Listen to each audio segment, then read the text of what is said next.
For decades, the map of global influence was clear.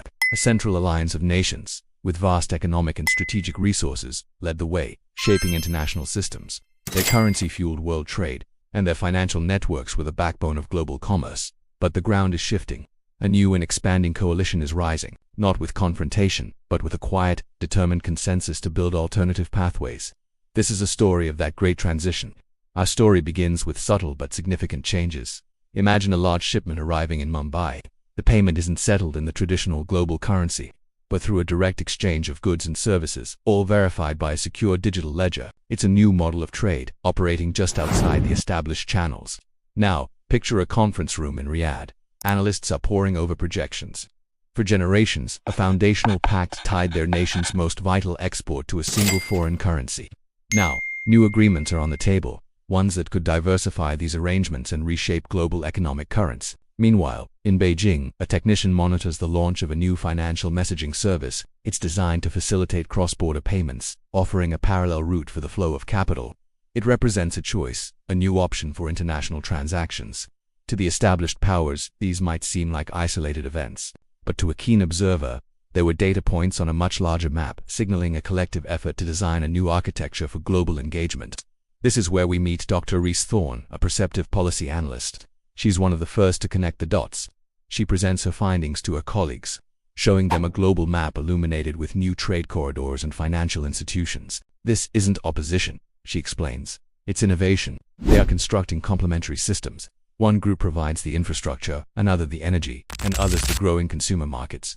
They're building a new network, not dismantling the old one. Of course, many were skeptical. They argued that the established systems have decades of stability behind them, while these new ventures are untested. But Dr. Thorne understood that influence is as much about having options as it is about dominance. The very existence of an alternative path changes the journey for everyone.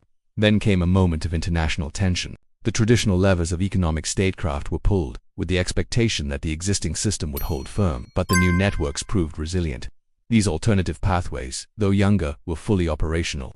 They handled the redirected flow of commerce, demonstrating that the world's economic landscape was no longer reliant on a single highway. It now had multiple, interconnected routes.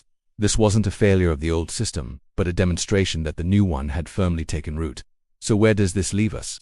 There's no single victor in this story. Instead, a new reality has crystallized.